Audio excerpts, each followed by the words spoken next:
তো গাইজ মই জয়ন্ত বৈশ্য আৰু বহুত দিন ভিডিঅ' বনোৱা নাই যিহেতুকে আমাৰ মৰমৰ হিয়াৰামঠু জুবিন দা আমাৰ মাজত নাই যদিও আমি জুবিন দাৰ যিমান গান আছে সেই গানবিলাক আমি আমাৰ মাজত জীয়াই ৰাখিম আৰু যিয়ে নহওক মোৰ ঘৰৰ ওচৰৰ প্ৰায় 10 কিলোমিটাৰ দূৰত এটা চাব লগা মন্দিৰ আছে আজি সেই মন্দিৰটো আপোনালোকক মই দেখাই আছোঁ আপোনালোকে ভিডিঅ'টো স্কিপ নকৰাকৈ চাই থাকিব আহক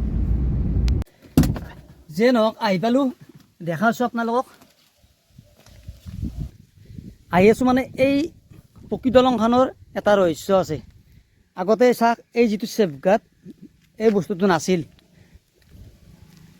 আজি প্ৰায় বহু বছৰ আগত মাঘৰ মাহৰ দিনত এই যিখন পকী দলং আছে এই পকী দলংখনৰ এইখিনি জাগা দি মানে এটা পৰিয়ালৰ জীৱন গুচি গৈছে পকী দলংখনৰ ওচৰতে চাব লগা মন্দিৰটো আছে একদম ওচৰ আহি পাইছোঁ মই আপোনালোকে হয়তো প্ৰায় মানুহে দেখা পাইছে হয়তো কিছুমানে দেখা নাই প্ৰথমতে চাওক এইটো হ'ল শ্ৰী শ্ৰী যোগেশ্বৰ দেৱালয় মানে মেইন গেটটো মানে বন্ধ আছে মানে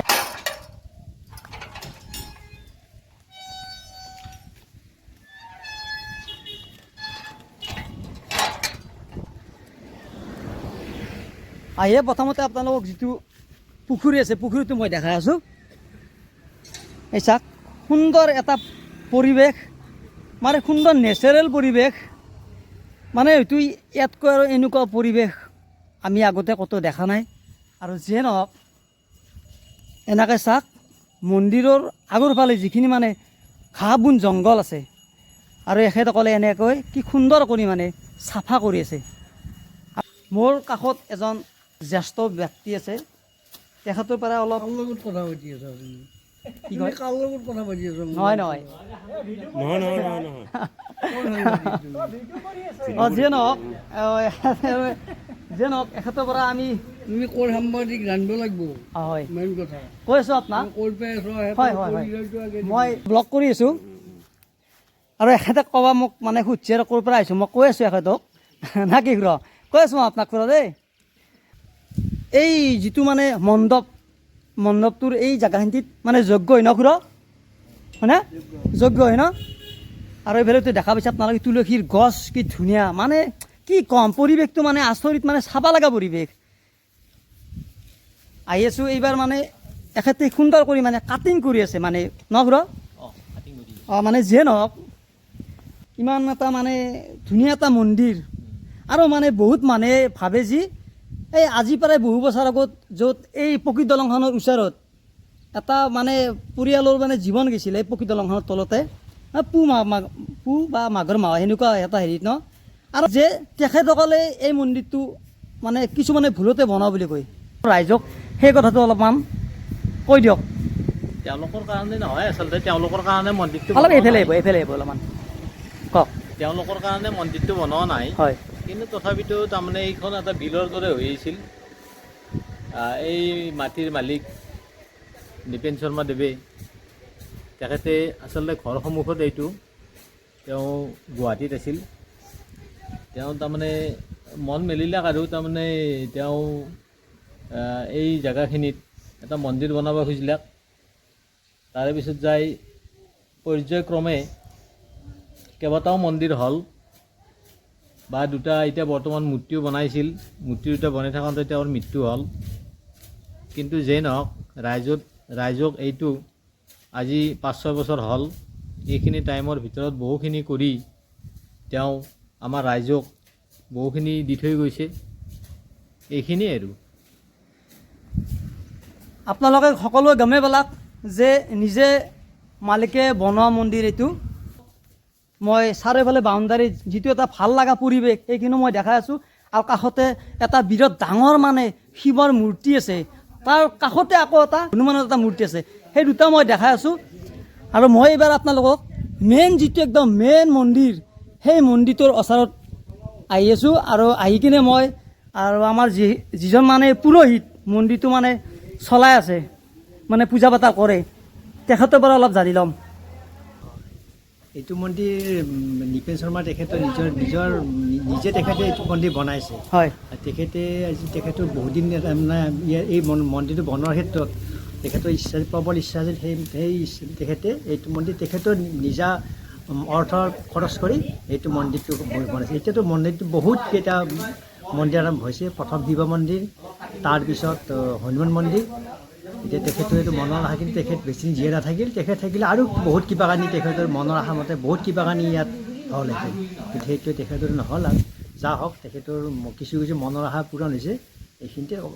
তেখেতে যিটো ক'লা আপোনালোকে বুজিয়ে পাইছে আৰু তেখেতে একদম স্বৰ্গত ঠাই পাক।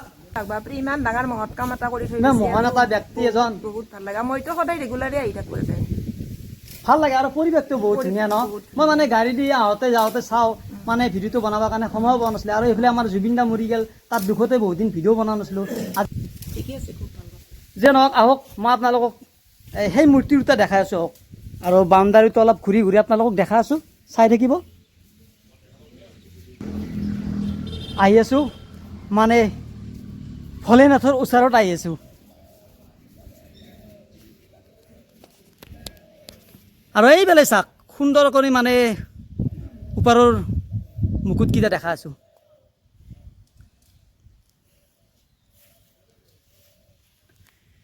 আহি পালোঁ বাবাৰ একদম ওচৰত চাওক, কিমান ধুনীয়া এটা ওখ শিৱৰ মূৰ্তি চাওক, তাকো হনুমানৰ মূৰ্তি এইটো চাওক।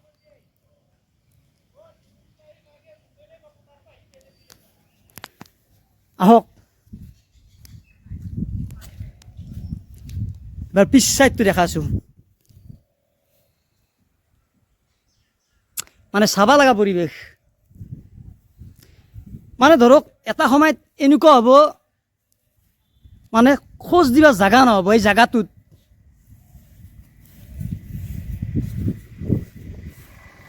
আৰু এই যি দুটা মূৰ্তি আপোনালোক মই দেখাইছোঁ ইমান ধুনীয়া কৰি বনাইছে, মানে মই চেলুট জনাইছোঁ এই মিস্ত্ৰী দুটাক।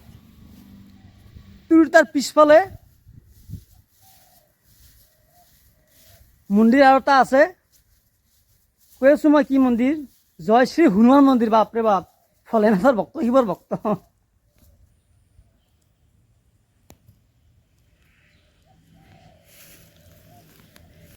এখেতৰ পৰা অলপ জানি লওঁ, আপুনি কিমান দিনৰ পৰা আছে? মোৰ এই ডিচেম্বৰতে 1 বছৰ হ'ব। হয় নেকি?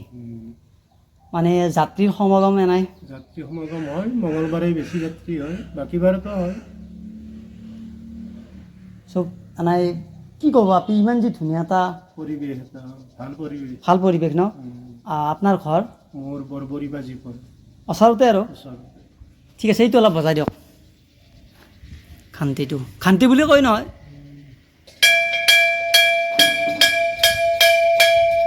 বঢ়িয়া, শুদ্ধ মানে আছোঁ। আৰু এই থাল, এইখন থাল বুলিয়ে কয় ন? থালখন দেখাইছোঁ।